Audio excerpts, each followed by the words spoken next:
함께 말씀 읽겠습니다. 주님께서 엘리야에게 말씀하셨다. 이제 너는 시돈에 있는 사르밧으로 가서 거기에서 지내도록 하여라.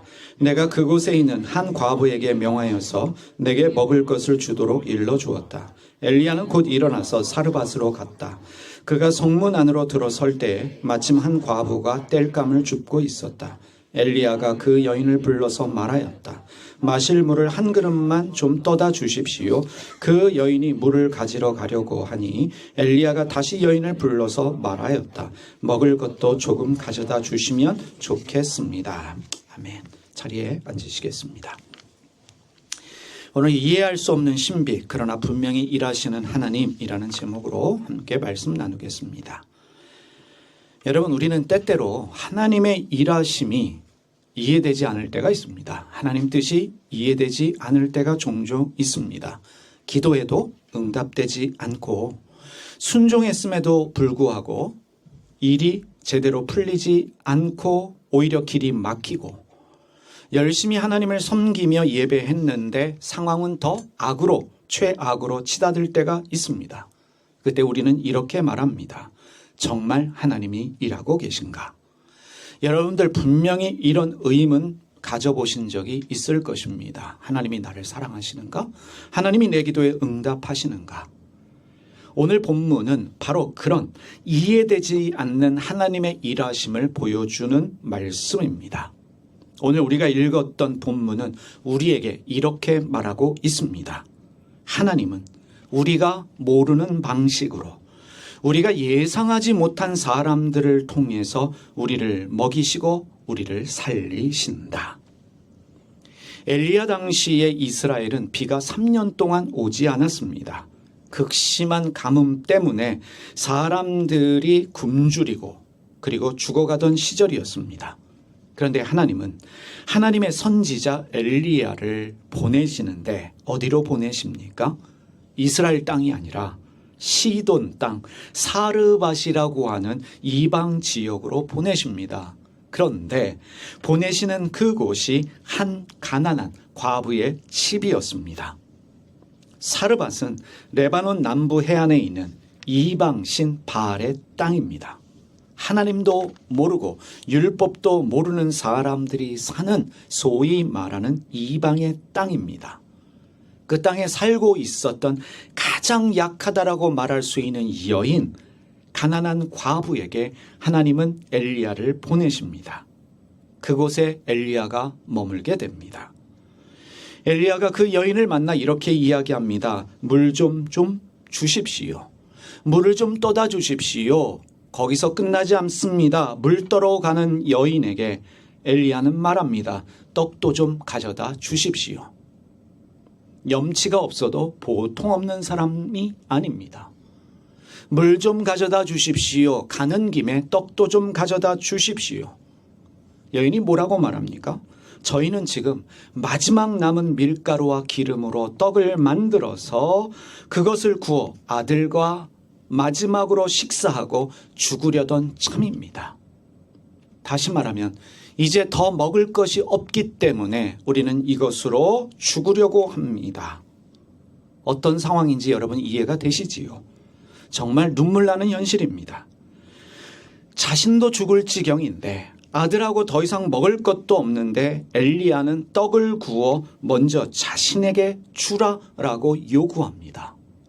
그 마지막 남은 밀가루와 기름으로 떡을 만들어서 나에게 먼저 주시오라고 요구하는데 여러분 여기서 이 과부는 놀랍게도 엘리야의 말에 순종합니다. 엘리야의 말을 듣고 그대로 순종합니다. 여러분 믿음은 소속의 문제가 아닙니다. 믿음이란 하나님을 믿고 있느냐 믿지 않느냐 이 수준의 문제가 아닙니다. 교회를 다니느냐 안 다니느냐 차원이 아닙니다. 이 과부 이방인입니다. 유대인이 아니었습니다. 율법을 전혀 알지 못합니다.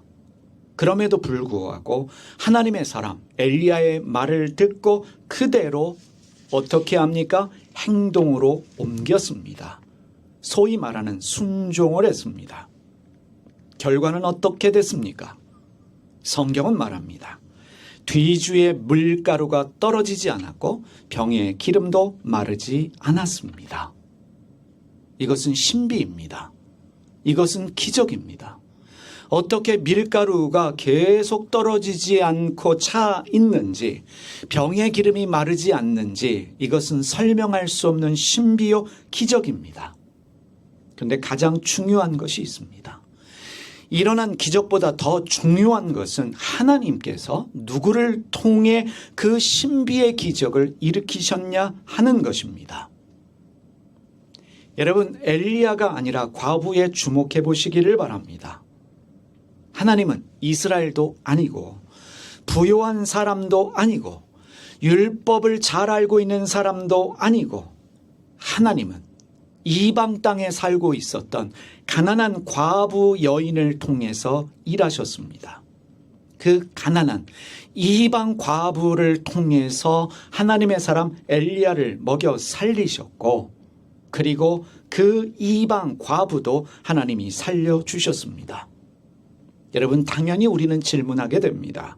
왜 하나님은 엘리야를 이방 땅에 가난한 과부에게 보내셨을까?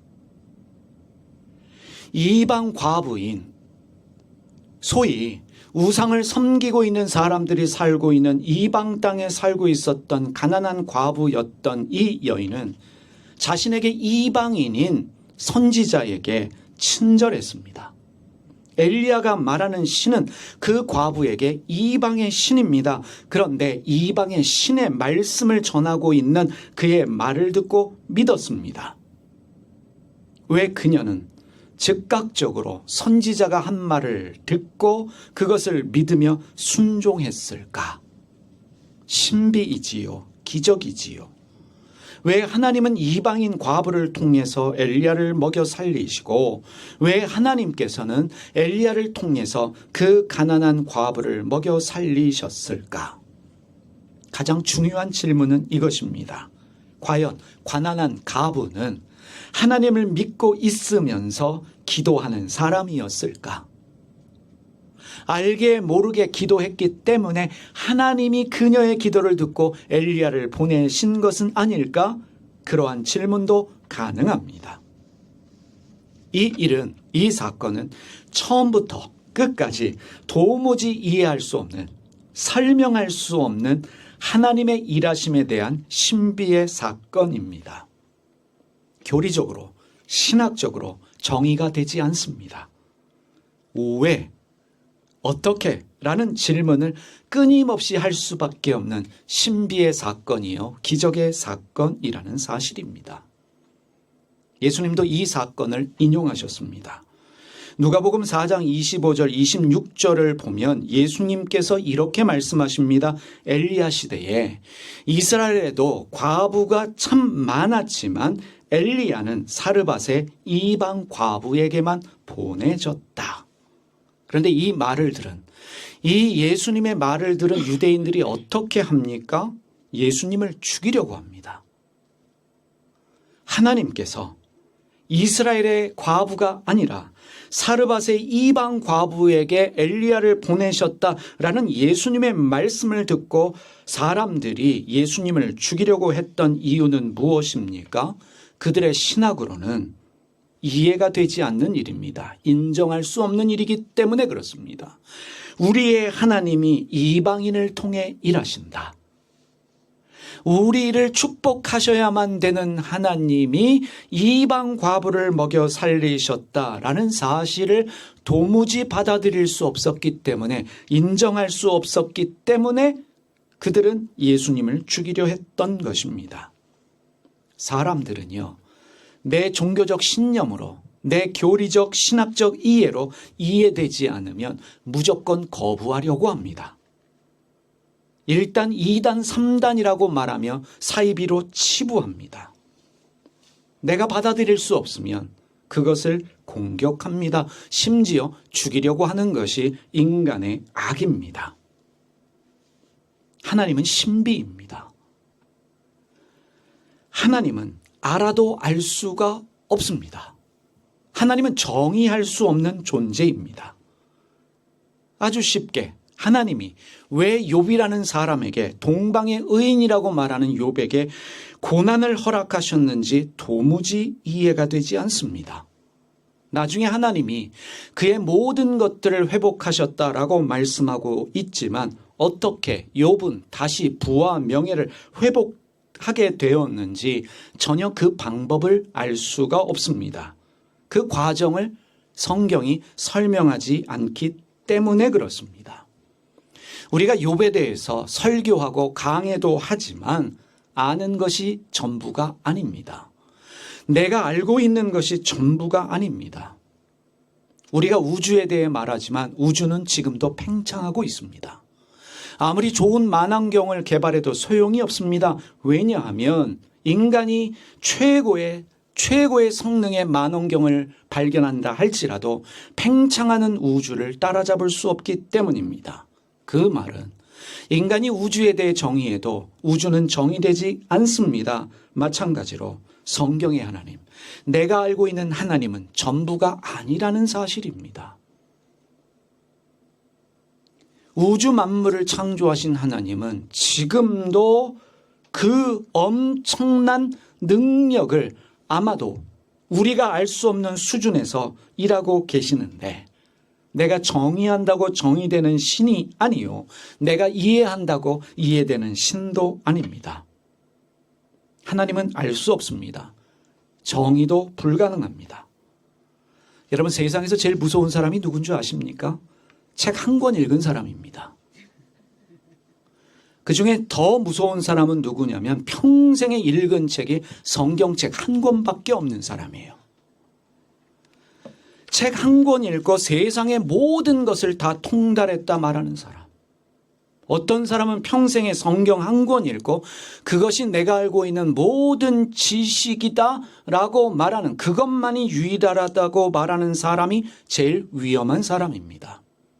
신앙생활 몇 년 하고 성경 몇 번 읽고 신학교 나왔다고 마치 내가 하나님을 다 아는 것처럼, 신앙의 신비에 대하여 다 깨달은 것처럼 말하는 사람이 제일 위험합니다. 그래서 사이비 교주들이 위험한 것이에요. 우리가 알고 있는 사이비 교주들 하는 말이 다 알았다라고 이야기합니다.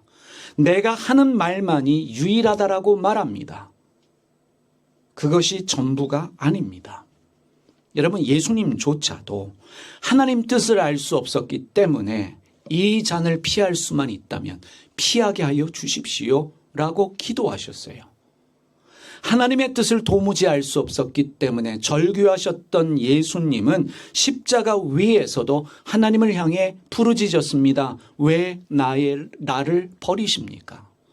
나의 하나님 왜 나를 버리십니까? 절규하셨습니다. 하나님의 뜻은 우리가 다 이해할 수 없습니다. 선교단체 훈련 받으면, 신앙생활 몇 년 하면 입에 달고 사는 말이 주님의 뜻입니다 라는 것입니다. 뭔가 밀어붙이기 위해서 목사님들이 잘하는 말이 있지요. 이것은 주님의 뜻입니다. 교회 몇 년 다니고 은혜 받은 남자 청년이 마음에 드는 여자 청년을 꼬시기 위해서 하는 말, 내가 기도하니 주님이 말씀하셨어요. 자매님하고 결혼하래요. 하나님의 뜻은 그렇게 단순하지 않습니다. 하나님을 무당들이 섬기는 신의 수준으로 전락시키는 오늘 우리의 현실입니다. 여러분, 신앙은 알 수 없는 하나님의 일하심 가운데 신비를 경험하는 것입니다. 다시 한번 말씀드립니다.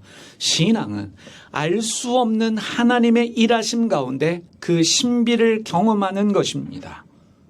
그래서 우리의 신앙은 하나님을 경험하는 신비, 하나님의 신비를 경험할 수 있어야 합니다. 하나님이 일하시는 방법을 한 가지로 정의할 수 있을까요? 아니요. 여러분, 우주를 보십시오. 우리가 살고 있는 은하계는 우주의 조그만 먼지와 같은 은하계입니다. 그 은하계 지구는 점에 점도 되지 않는 작은 소행성에 불과합니다. 우주 만물을 창조하신 하나님의 일하시는 방법이 한 가지이겠습니까? 하나님은 다양한 방법으로 자신을 드러내십니다. 여러분, 어떻게 하나님을 찬양하십니까? 우리는 다양한 방법으로 하나님을 찬양합니다. 우리는 찬양하는 가운데 주님의 일하심을 경험합니다. 어떻게 찬양하느냐 별로 중요하지 않습니다. 악기를 사용할 수 있고요. 목소리로만 찬양할 수도 있고요. 손을 들고 찬양할 수도 있고 춤을 추며 찬양할 수도 있습니다. 라틴어로만 주님을 찬양하는 찬트도 있습니다. 그레고리안 성가라고 하는 찬트도 있습니다. 히브리서 13장 15절은 이렇게 말합니다. 그러니 우리는 예수로 말미암아 끊임없이 하나님께 찬미의 제사를 드립시다. 이것은 곧 그의 이름을 고백하는 입술의 열매입니다. 이것은 하나님께 드리는 찬양은 곧 그의 이름을 고백하는 입술의 열매입니다. 방법은 중요하지 않습니다. 떼제에서 부르는 찬양이 있습니다. 오늘 우리가 예배를 시작하면서 묵상하기 위해 틀었던 찬양이 떼제 찬양입니다. 프랑스에 가면 떼제라고 하는 공동체가 있는데 많은 분들이 카톨릭에서 시작한 수도원으로 알고 있지만 개신교에서 시작한 공동체입니다. 초교파 공동체입니다. 그곳의 찬양을 들어보면 가사가 한두 문장의 가사인데 그것을 반복하고 반복합니다. 악기 사용을 자제합니다. 마음을 가라앉히고 묵상에 들어가도록 돕는 곡들을 주로 떼제에서 찬양합니다. 다양한 언어로 번역되어져 있기 때문에 어느 나라 사람들인지 쉽게 찬양할 수 있는 것이 떼제 찬양입니다. 떼제 찬양을 듣다 보면 말이 아니라 존재 자체로 기도하는 느낌을 주는 찬양들입니다. 찬양 그 자체가 기도라는 그 느낌을 주는 것이 떼제 찬양입니다. 한 자매님이 이런 고백을 했습니다. 한때 나는 기도할 수 없었습니다. 입술이 굳고 마음이 말라 있었고 하나님을 생각하면 죄송함부터 올라왔습니다. 그렇게 예배당을 떠나 삶에 치이고 사람들에게 지치며 살고 있었습니다. 그러다 우연히 조용한 예배 모임에서 떼제 찬양을 처음 들었습니다. 반복되는 그 짧은 고백이 어쩌면 그렇게 내 마음을 흔드는지 갑자기 눈물이 쏟아졌습니다. 복잡한 설명도 설득도 없었습니다. 그저 단순한 한마디가 하나님 앞에서 잊혀진 존재 같았던 나를 다시 기억되는 사람으로 불러내고 있었습니다. 그날 이후 나는 다시 기도하게 되었습니다.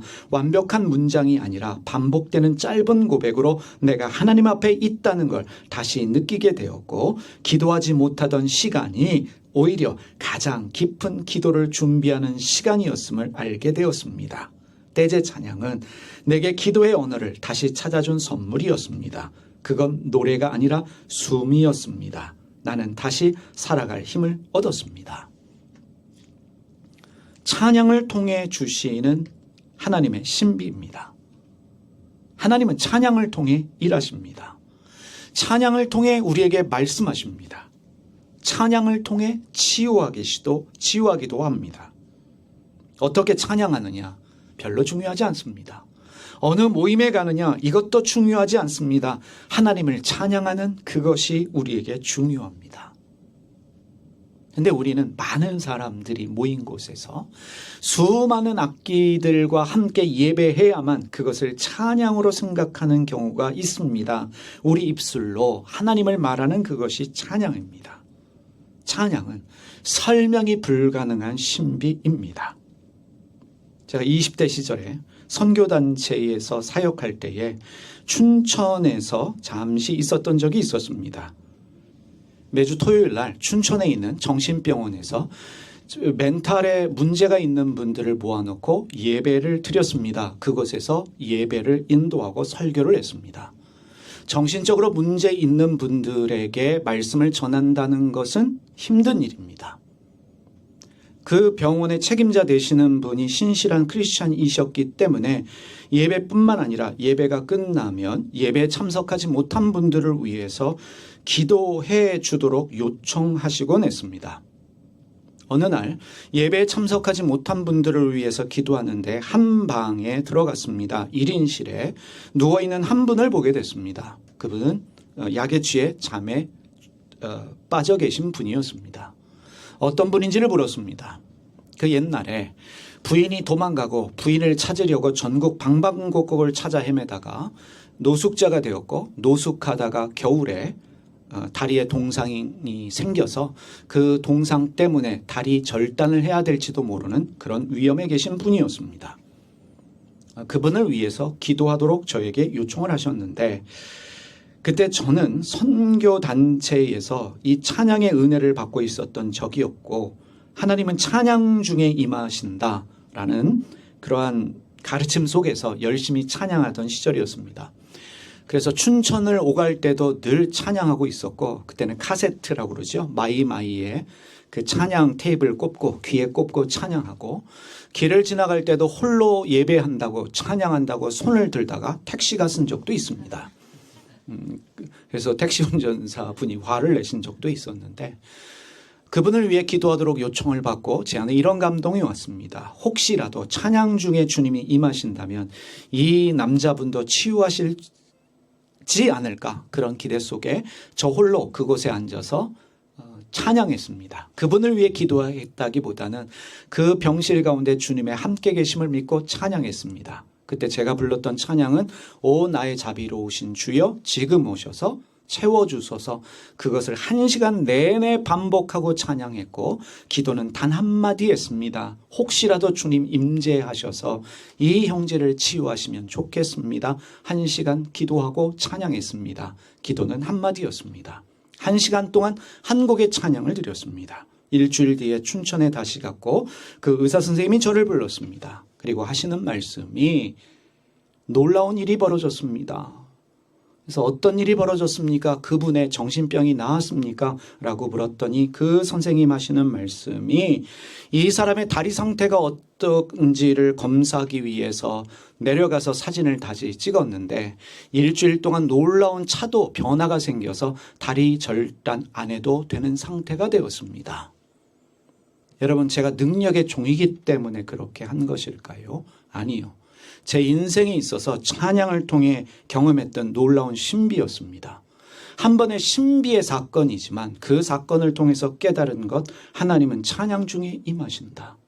우리의 찬양을 통해서 일하신다. 그러나 이것은 설명이 불가능한 신비의 사건입니다. 여러분 어떤 상황에 있든 여러분 찬양하십시오. 방법은 중요하지 않습니다. 떼제 찬양도 좋고요. 여러분들 그레고리안 찬트로 찬양하셔도 좋고요. 아니면 어느 선교단체의 찬양으로 여러분들이 열정적으로 찬양하셔도 상관이 없습니다. 중요한 것은 예수님으로 말미암아 끊임없이 하나님께 찬미의 제사를 드리는 우리의 예배 태도입니다. 우리는 다양한 방법으로 하나님께 기도합니다. 통성으로 기도하고 침묵으로 기도하고 때로는 방언으로 기도합니다. 손을 들고 기도하기도 하고 무릎 꿇고 기도하기도 합니다. 금식하면서 기도하기도 합니다.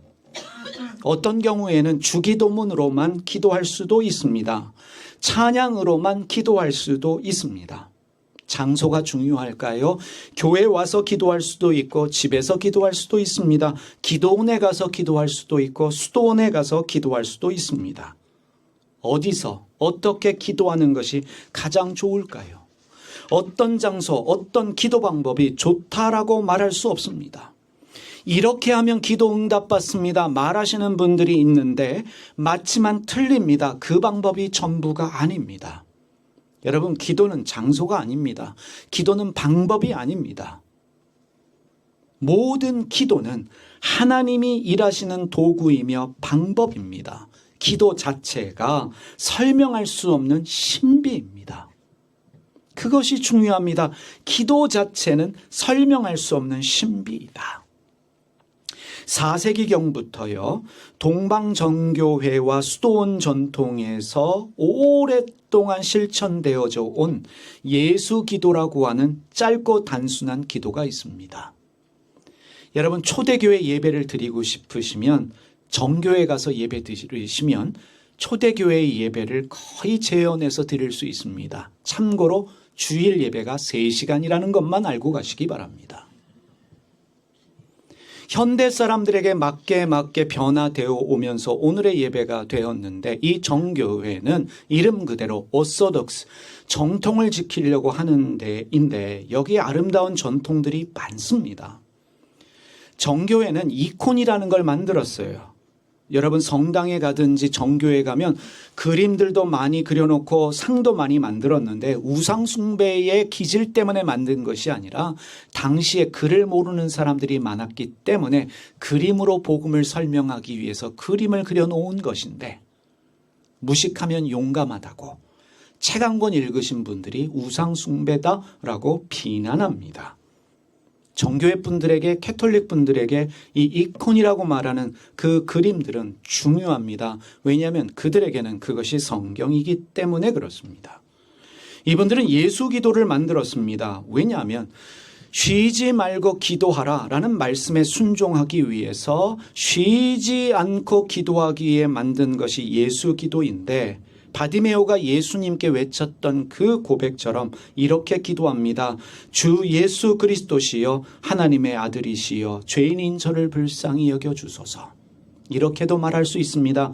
하나님의 외아들 우리 주 예수 그리스도여 저를 불쌍히 여겨주시옵소서.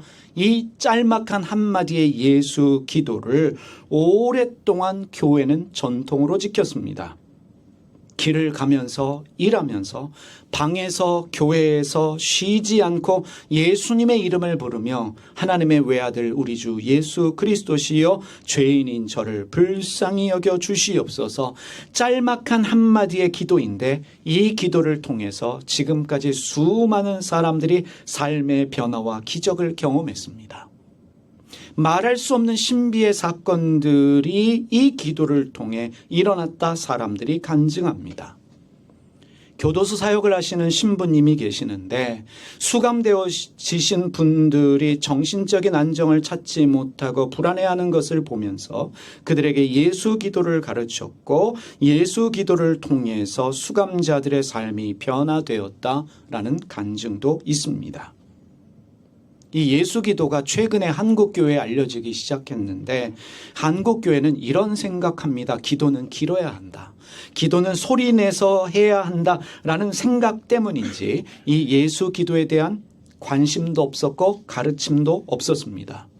근데 최근에 예수 기도를 가르치는 교회들도 생겨나고, 그리고 가르치시는 분들도 많이 있습니다. 이 종교학자이신 오강남 교수께서 이 예수 기도를 한국에 소개하신 분인데, 그분이 쓰신 예수 기도라는 책에 보면 이렇게 말하고 있습니다. 예수 기도의 능력을 경험한 사람들은 이 기도 속에서 말할 수 없는 홀가분함, 자유 기쁨을 경험한다고 말한다. 이 기도를 드리면 하나님을 향한 사랑으로 불타게 된다고 고백한다. 때로는 자신의 어둠이 완전히 밝혀지면서 전에는 상상하지 못했던 것들이 갑자기 이해된다고 말한다. 때로는 감미로운 온기가 심장으로 퍼져나가면서 온몸으로 하나님의 임재를 체험한다고 한다. 이것이 예수 기도의 유익이다.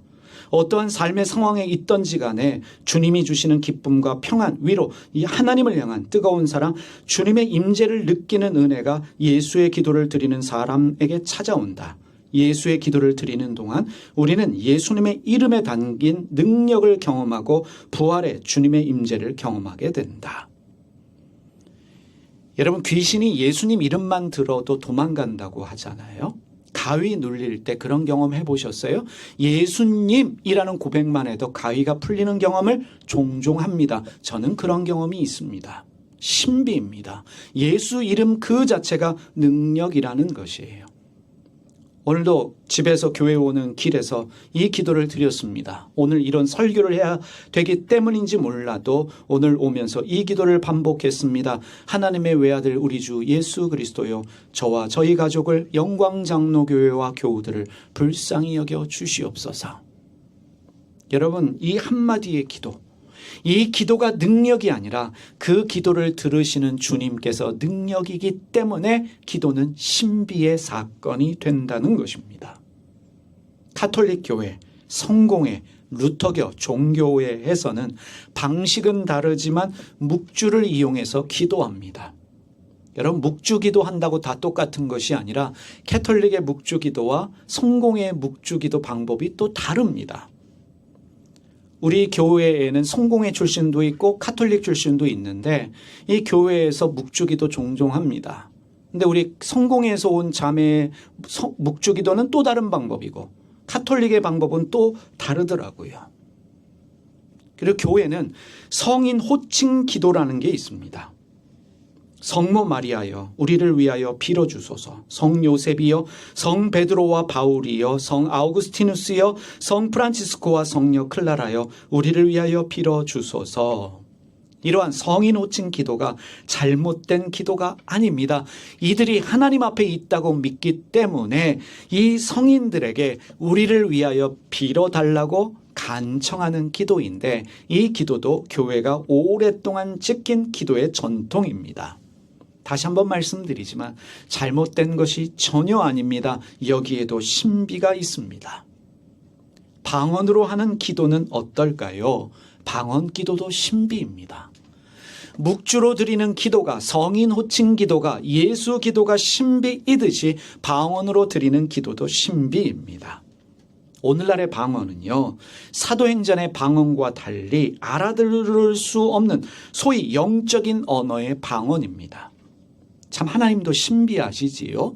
사도행전에 나오는 그 교회에 주시는 방언은 알아들을 수 있는 외국어였는데 오늘 우리에게는 어디다 써먹을 데도 없는 이상한 방언을 주셔서 미친 사람 소리를 듣게 하신다는 사실입니다. 어떤 믿음 좋은 사람이 말이 통하지 않자 그래 방언은 하나님이 주신 언어의 능력이라는데 이 방언을 통해서 분명히 하나님이 일하실 거다라는 믿음으로 외국어하는 사람에게 방언을 했는데 돌아온 것은 이 말이었습니다. 웬 미친놈이 다 있네 라는 말이었어요.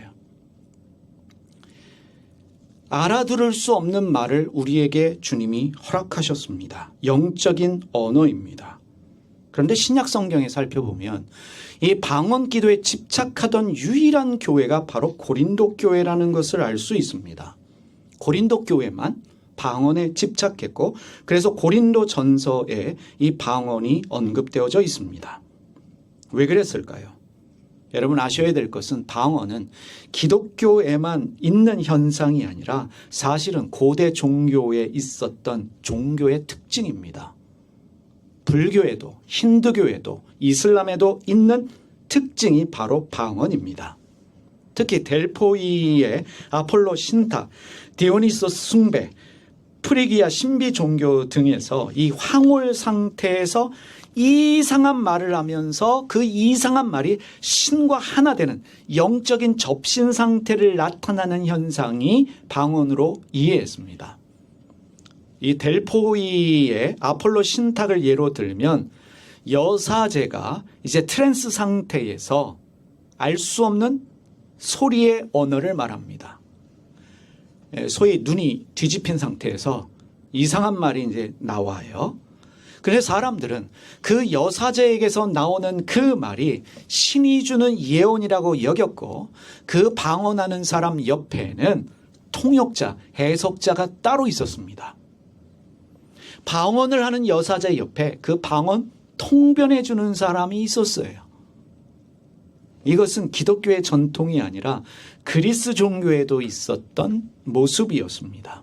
그런데 고린도라는 지역은 다양한 종교 사상이 모여있던 도시였고 고린도는 신비주의가 만연한 지역이었습니다.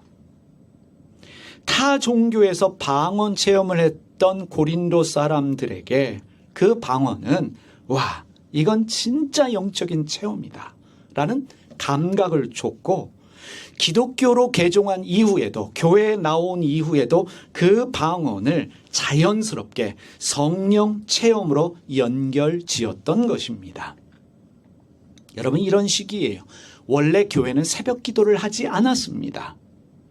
도교에서 기독교로 개종한 목사님이 도교의 새벽 정성을 새벽 기도로 만드신 것입니다. 통성 기도라는 것이 교회 전통에 없었습니다. 그런데 한국 사람들은 소리 질러야 뭔가 한 듯한 느낌입니다. 그래서 통성 기도가 생겼습니다. 전 세계 어느 나라도 주여 주여 삼창하고 기도하는 나라 없습니다. 근데 우리는 합니다. 우리의 샤머니즘적인 영향입니다. 그것을 받아들였습니다. 그렇다고 문제가 되는 것이 아닙니다. 방언의 현상이 타 종교에서 일어나는 현상이었지만 바울은 그 현상을 무조건 부정하지 않았습니다. 그래서 바울이 뭐라고 말하는 줄 아십니까? 고린도전서 14장 18절에 보면 내가 너희 중 누구보다도 방언을 더 말함이라. 방언을 부정하지 않는다는 것입니다. 바울이 방언을 부정하지 않은 이유가 무엇이겠습니까? 설명할 수 없는 영적인 신비가 방언 안에 있는 줄 알았기 때문입니다. 방언을 인정했습니다. 하나님이 방언을 통해서도 일하신다라고 믿었습니다. 그런데 바울은 그 영적인 체험인 방언보다 더 중요하게 강조한 것이 있지요. 무엇입니까? 성령의 열매, 바로 사랑입니다. 사랑을 강조했습니다. 왜냐하면 진짜 성령 받아 방언하는 사람의 특징이 사랑이기 때문에 그렇습니다. 사랑이 없으면 방언은 울리는 징과 꽹과리 같다는 것을 우리가 알아야 합니다. 여러분, 기도는 내가 말을 많이 해서 응답받는 것이 아니라 소위 말하는 영빨 있는 곳에 가서 해서 응답받는 것이 기도가 아니라 기도는 하나님께 마음을 여는 것이고 하나님께 마음을 여는 그 순간에 하나님께 손길을 내미는 그 순간에 시작되어지는 신비가 하나님의 일하심이 시작되어지는 신비가 바로 기도 안에 있다는 것입니다. 여러분, 기도를 통해서 어떤 기적을 체험하십니까? 여러분, 기적을 소원하십니까? 하나님의 일하심을 기대하십니까? 여러분, 기도하십시오. 방언으로 기도하시던, 통성으로 기도하시던, 침묵으로 기도하시던, 예수의 기도로 기도하시던, 아니면 주기도문으로만 기도하시던, 여러분, 기도의 손길을 놓지 마시기 바랍니다. 기도는 신비입니다.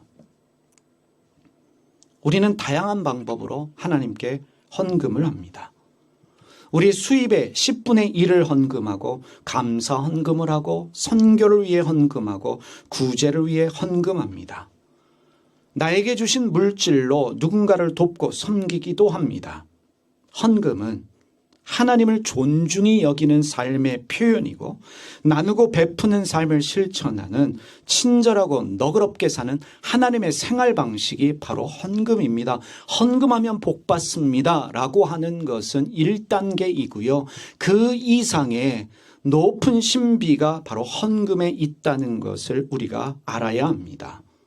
오늘 우리가 읽었던 사무엘상 2장 30절에 보면 나를 존중히 여기는 자를 내가 존중히 여기고 나를 멸시하는 자를 내가 경멸하리라 말씀하고 있습니다. 이것이 신비입니다. 너희가 나를 존중히 여기면 나도 너를 존중히 여기겠다. 대형 교회가 이런저런 문제가 있지만 대형 교회의 탁월함은 사람들에게 하나님 존중하는 삶을 제대로 가르치는 데 있다는 것입니다. 예를 들면 이런 것입니다. 우리 교회는 작은 교회이기 때문에 이런 훈련 제대로 하기 힘듭니다. 정말 살기 힘들어요.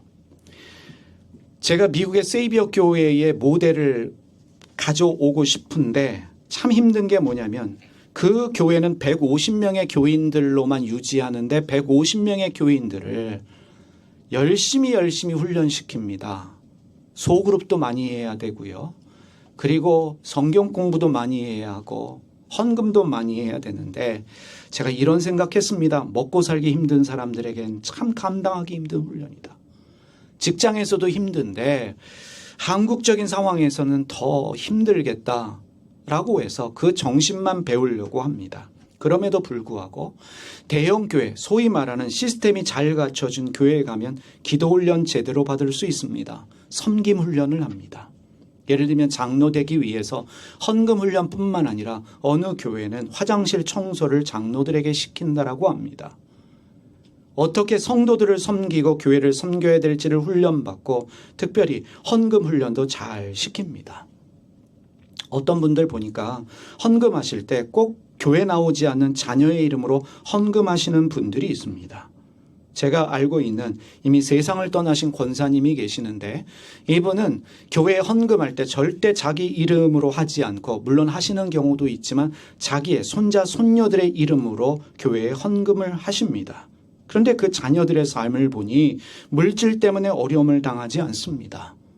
우리 할머니가 내 이름으로 헌금했기 때문에 내게 물질의 축복이 있다. 그건 너무 단순한 이해입니다. 그 헌금에는 이해할 수 없는 하나님의 신비가 있습니다. 우리는 헌금을 통해 하나님의 일하심을 경험합니다. 이것이 신앙의 신비입니다. 기도가 찬양이 신비이듯이 성찬이 신비이듯이 헌금 또한 하나님의 신비가 된다는 사실입니다. 옛날 우리 부모님들이 하나님 앞에 헌금 드릴 때 구겨진 돈이 아니라 꼭 다리미로 다려서 깨끗하게 주님께 드리려고 했던 것. 어차피 쓸 것인데 뭐 그런 식으로 하느냐 말할 수 있지만 그것을 주님이 귀하게 보신다는 사실이에요. 나를 존중히 여기는 자를 나 또한 존중히 여기겠다. 시편 37편 25절과 26절 말씀입니다. 나는 젊어서나 늙어서나 의인이 버림받는 것과 그의 자손이 구걸하는 것을 보지 못하였다. 그런 사람은 언제나 은혜를 베풀고 구워주면서 살아가니 그의 자손은 큰 복을 받는다. 여러분, 이것을 어떻게 설명하겠습니까? 드리면 복 받습니다 라는 단순한 논리가 아닙니다. 의인이 누구입니까? 나누어 주고 베푸는 자입니다. 그의 자손이 구걸하는 것을 보지 못했다. 그 사람은 언제나 베풀고 구워주며 살아가니 그의 자손이 큰 복을 받는다. 설명할 수 없는 신비입니다. 장기려 박사님은 여러분들이 다 아실 것입니다. 6.25 전쟁 때 김일성을 피해서 둘째 아들을 데리고 잠시 남한으로 내려왔다가 평생 동안 아내와 5명의 자녀와 생이별하며 사신 분입니다. 그런데 이분은 예수님 닮은 의사였습니다. 환자들에게 돈을 받지 않고 무료로 치료하신 분이었고 평생 동안 의사이면서 병원장이면서 가난하게 사셨던 분입니다.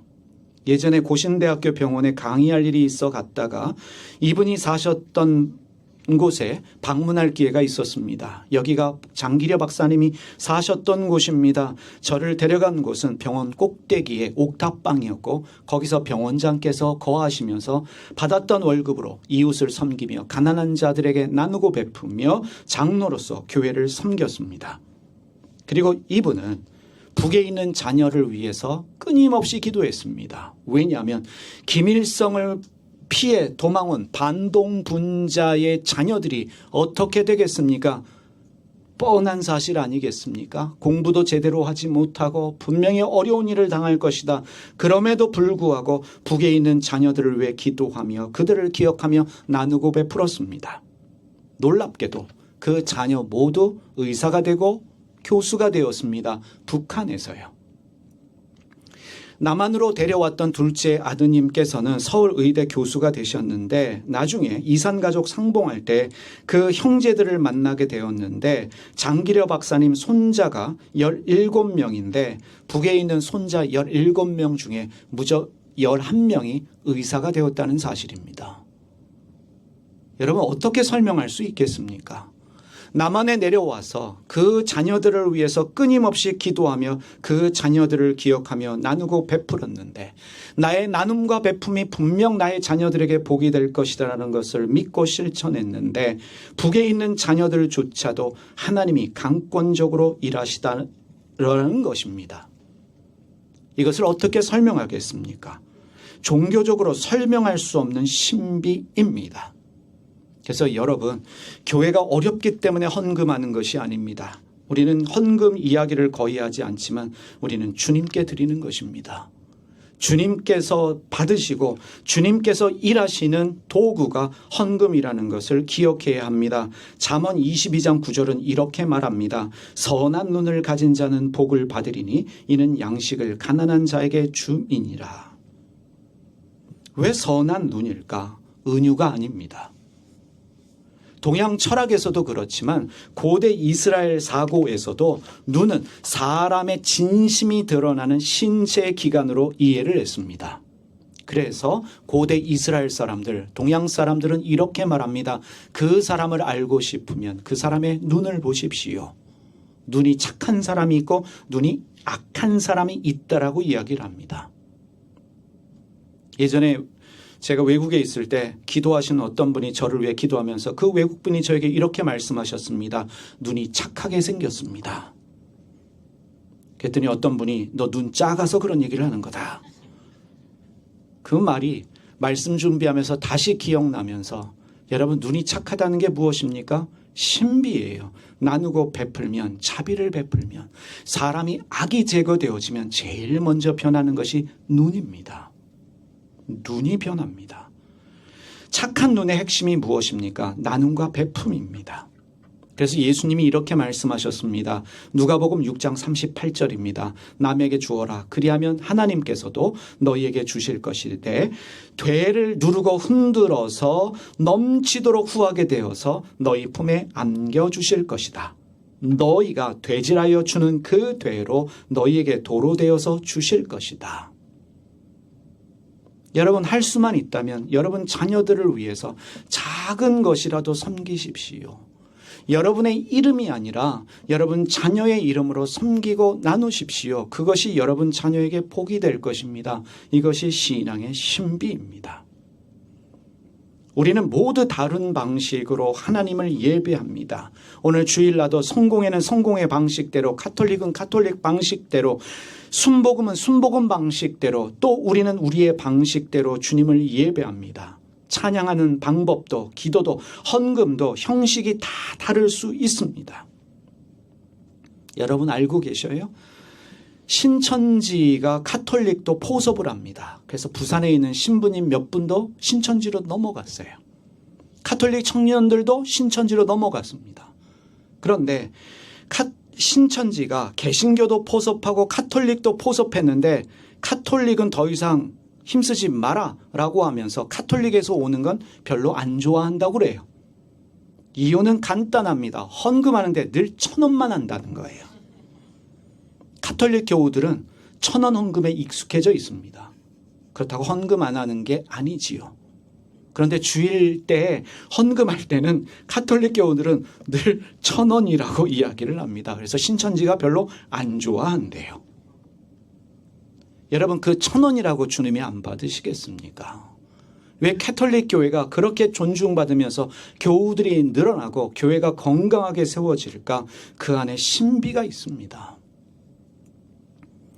방법은 다르지만, 방식이 다르지만 하나님을 향한 진심이 담겨져 있다면, 그것이 남의 눈에 1,000원이라고 할지라도, 그것이 10초의 기도라고 할지라도 하나님을 향한 진심이 담겨 있다면 그것은 이미 하나님의 신비 안에 놓인 통로입니다. 축복의 통로입니다. 그래서 우리 영광장로교회 교우들은요, 다른 사람의 신앙 방식을 절대로 비판하지 마십시오. 내 방식이 옳다라고 주장하지 마십시오. 방언기도 하는 것도 귀하고 묵주기도 하는 것도 귀하고 우리 방식의 주기도문 하는 것도 귀합니다. 어느 분들은 우리 교회 주기도문이 이상하다고 이단 시비 거시는 분들이 있는데 우리는 원어 그대로를 번역했을 뿐이고, 그리고 예수님 당시에 빚진 사람들이 많았기 때문에 예수님이 빚탕감해달라고 기도한 걸 우리가 현실에 바꾸어서 죄로 바꿨을 뿐이지, 지금도 먹고 사는 분들이 사는 게 힘든 분들이 많기 때문에 우리는 다시 빚을 탕감해달라는 기도를 할 뿐입니다. 그들이 틀렸다고 말하는 것도 아닙니다. 이렇게 기도할 수도 있고 저렇게 기도할 수도 있습니다. 무엇보다 하나님을 교리와 신학의 틀에 가두지 마시기를 바랍니다. 하나님은 지금도 끊임없이 팽창하는 그 우주 이상의 뿐입니다. 자유로우신 분입니다. 그 자유 가운데 사랑으로 우리 가운데 일하시는 분입니다. 하나님은 이방 과부를 통해 일하셨고, 눈물 속 찬양을 통해 말씀하시고, 조용한 기도 한마디 속에서 회복을 주시고, 작은 물질의 헌금을 통해서 기적을 일으키십니다. 하나님은 지금도 신비하게 우리의 삶 가운데 일하고 계십니다. 그러니 여러분, 오늘도 하나님의 일하심을 기대하시기를 바랍니다. 내가 이해하지 못해도 알지 못해도 하나님은 절대로 나를 잊지 않으시고 하나님의 방법으로 하나님의 때 일하신다라는 그 신비를 믿는 저와 여러분 되기를 소원합니다. 기도하겠습니다. 신비의 하나님, 우리는 다 알 수 없습니다. 하지만 주님께 드리는 찬양을 통해, 주님께 드리는 기도를 통해, 주님께 드리는 나눔을 통해 지금도 저희 삶의 일하심을 믿습니다. 저희가 이해할 수 없어도 믿게 하여 주시고, 저희가 설명할 수 없어도 그 신비를 경험하게 하여 주시옵소서. 예수님의 이름으로 기도드립니다.